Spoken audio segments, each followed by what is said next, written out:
Happy birthday to you. Happy birthday to you. Happy birthday, happy birthday, happy birthday to you. Hello, K-Hubbers! You're probably wondering why I sing while I wash my hands. This is actually the right way to wash your hands. You use warm water and soap and rub your hands together for at least 15 seconds, which is about how long it takes to sing happy birthday.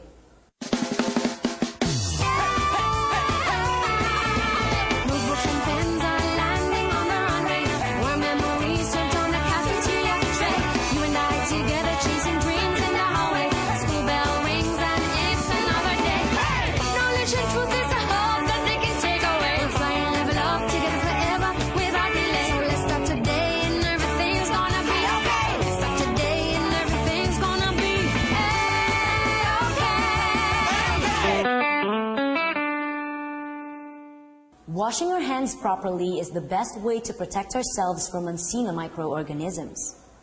These are organisms that are not visible to the naked eye and are found in the three domains of life, namely domain archaea, domain bacteria, and domain eukarya.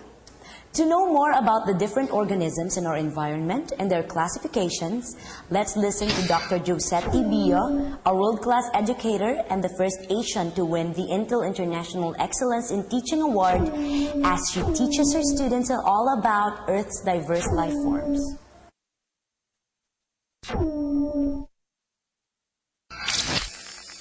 Hello, Teacher Abby. Hi, kids. We are now on a field trip to observe the kingdoms of the living world, the archaea, the bacteria, the protists, and the fungi. We will observe how these organisms look and identify features which distinguish them from other organisms. We will also explore their habitats and find out why these organisms are important to us and to the environment.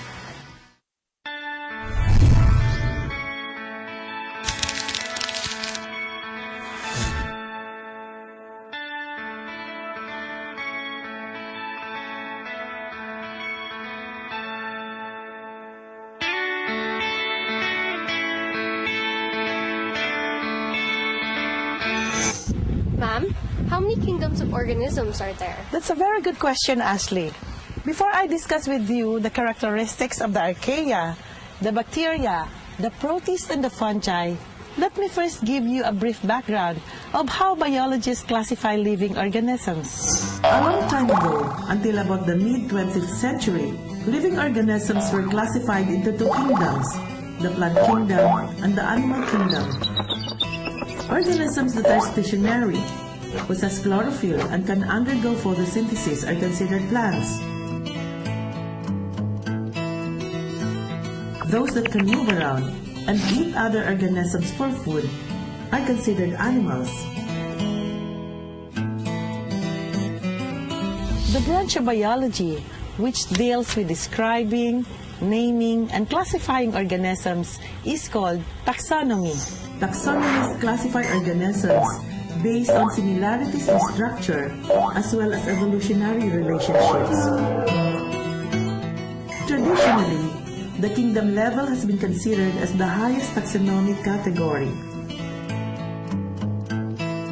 So, which is the most acceptable way of classifying organisms? That's a very good question, Lorenzo. The five-kingdom system, as well as the six-kingdom system, are still used in many textbooks. Some taxonomists, however, find the five-kingdom classification as well as the six-kingdom classification obsolete. The three-domain scheme is widely accepted by many taxonomists.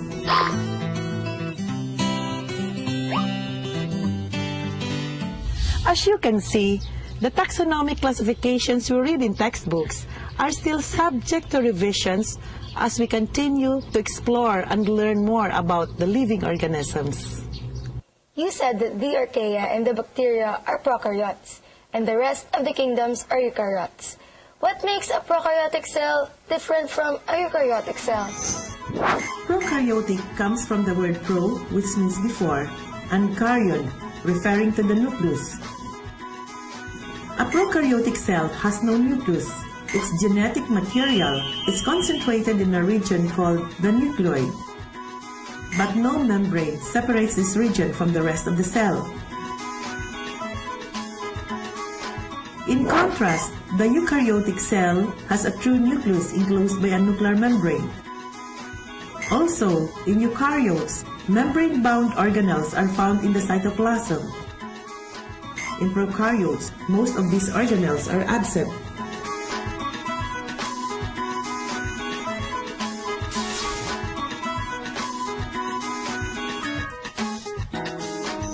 What are archaea and how are these different from bacteria?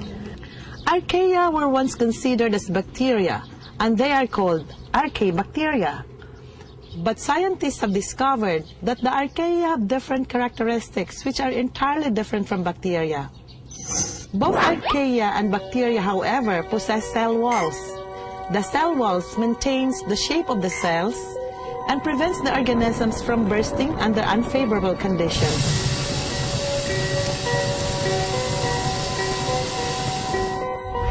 Bacteria cell. The cell wall is made of peptidoglycan, which consists of modified sugars and polypeptides. In archaea, the cell wall is made of proteins and non-cellulosic polysaccharides. Also, the sequence of the ribosomal RNA in archaea and bacteria are different. Where can you find the archaea? There are three groups of archaea based on the conditions where they exist: the methanogens, the halophiles, and the thermoacidophiles.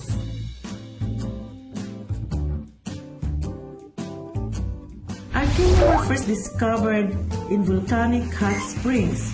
Recently, another group of archaea were found in highly acidic mine drainage. These groups of archaea are known as thermoacidophiles because they live in extremely hot and acidic environments. Another group of archaea are the halophiles.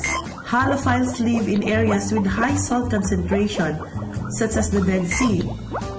Do you know that some species of halophiles require a salt concentration 10 times as that of the seawater in order to grow and reproduce? Another very important group of archaea are the methanogens. They are found in the intestinal tracts of humans and some animals. They are also abundant in the sewage treatment plant and in areas where no oxygen is present. Oxygen will kill them. These organisms convert carbon dioxide to methane and are important decomposers in the sewage treatment plants. Do archaea cause disease? No, archaea don't cause disease. They are non-pathogenic. How do they reproduce? The archaea reproduce asexually by binary fission. The single DNA replicates, the cell wall pinches off in the center, and the organism divides into two new cells. The bacteria are the most abundant prokaryotes found in the world. They are found everywhere: in the soil, in air, in water, in your skin, and even inside your bodies. The most common bacterial shapes are the rod-like bacilli, the spheres called cocci, and the corkscrew-shaped bacteria, the spirilla. The most distinguishing characteristic of the bacteria is their peptidoglycan cell wall. Only the bacteria possess a cell wall with peptidoglycan.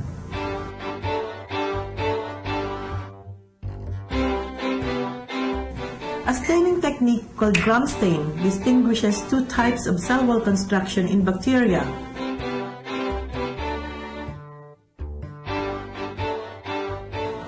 The cell wall of a gram-positive bacteria has a thick peptidoglycan layer. This layer absorbs the stain. That's why it is called gram-positive cell wall.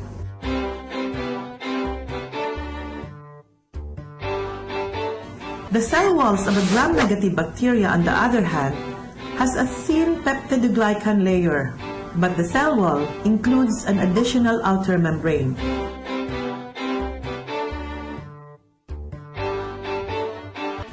This outer membrane is sometimes toxic to mammals because it produces a certain type of toxin.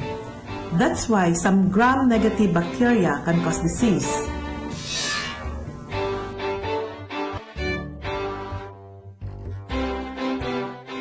Bacteria reproduce asexually by binary fission. One bacterium can divide every 20 minutes. So one bacterium can produce 6 trillion offsprings in 24 hours. They reproduce very fast. That's why, if you do not brush your teeth at least 3 times a day, the billions and billions of bacteria in your mouth can cause tooth decay and bad breath. Bacteria are able to use a wide array of nutrient sources. Those with chlorophyll undergo photosynthesis. Chemosynthetic bacteria makes use of the energy from inorganic molecules like sulfur, iron, and nitrogen. Most bacteria are heterotrophic. They obtain energy by breaking down any form of organic material. The term biodegradable refers largely to the work of the bacteria. The appetite of most bacteria for nearly all organic compounds is the reason why they are the most important decomposers in the ecosystem. While feeding themselves, bacteria break down the waste products and dead bodies of plants and animals. This process frees nutrients for reuse and allows the recycling of nutrients. Imagine if there were no bacteria. Dead plants and animals will just be lying around. Nutrients essential to life will be locked in corpses and waste. There will be no nutrient cycling. Life on Earth cannot be sustained. Aside from their role in nutrient cycling, what are the other uses of bacteria? Bacteria are used in industries, for example, in making acetone and other products.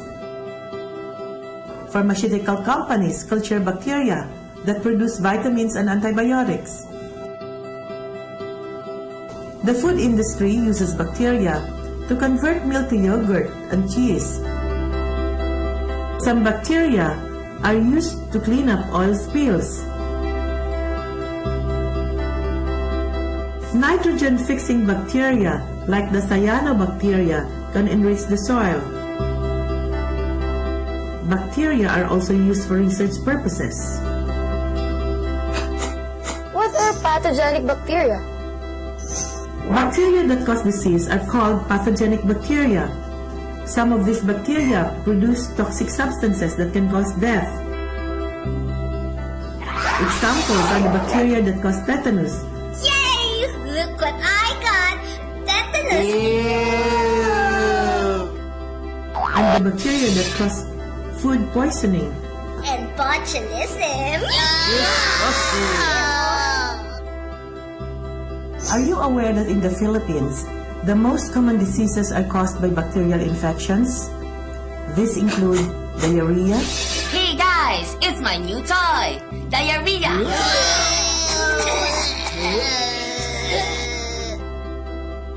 bronchitis, Daddy, I want that toy! No, that's dirty. Why, Daddy? Because that is bacteria.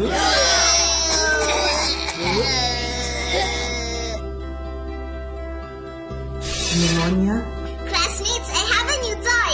It's pneumonia! and tuberculosis. Honey, surprise. It's tuberculosis. These diseases can be prevented by maintaining cleanliness in our surroundings, proper hygiene, washing hands before eating, and strengthening the body's resistance through proper nutrition. What are the different kinds of protists and where do they live? Protists are classified as plant-like, fungus-like, and animal-like. Examples of plant-like protists are the dinoflagellates, the diatoms, and the euglenoids. Some of these organisms live in fresh water, but dinoflagellates are abundant in the ocean. They are an important food source for larger marine organisms. Diatoms are also known as the pastures of the sea because many marine organisms feed on them. Diatoms produce a glassy protective covering. Accumulations of the glassy walls of the diatoms over thousands of years have produced fossil deposits called diatomaceous earth that may be hundreds of meters thick on the ocean floor.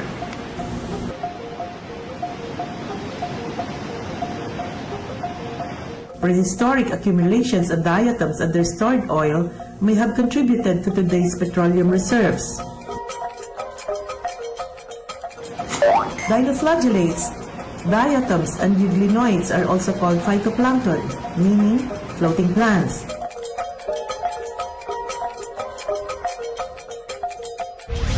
Phytoplankton are widely distributed in oceans and lakes. Although microscopic, the marine phytoplankton accounts for 70% of all the photosynthetic activities of the Earth. Are examples of fungus-like protists. Slime molds consist of mass of cytoplasm called plasmodium.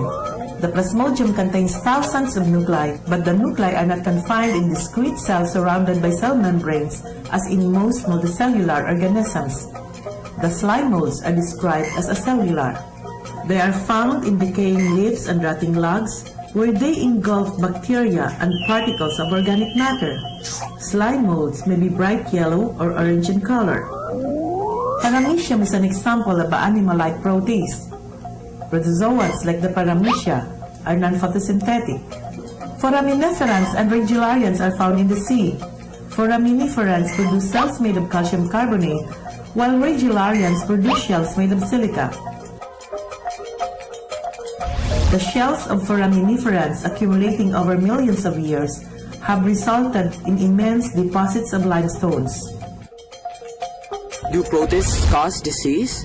Some protists can cause disease. Have you heard about malaria?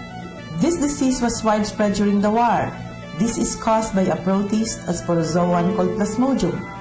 Part of the life cycle of the Plasmodium is spent in the stomach and salivary glands of the female Anopheles mosquito.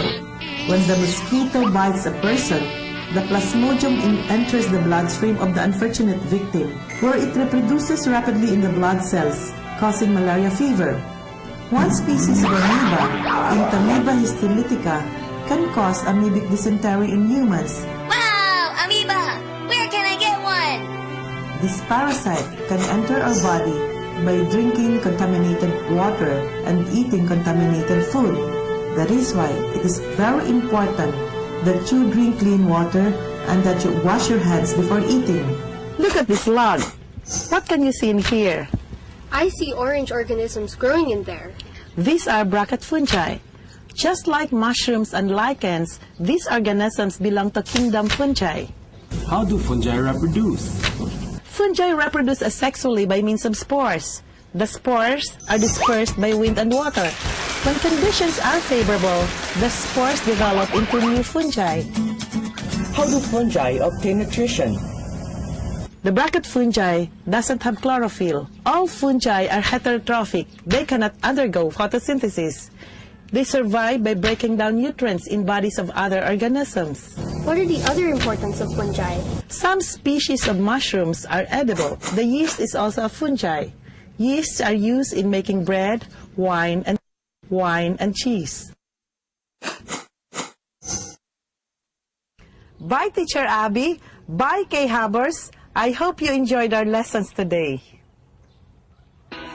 And now that we have a clear grasp and understanding of our Earth's diverse life forms, we should be able to show our respect and appreciate the value and usefulness of organisms.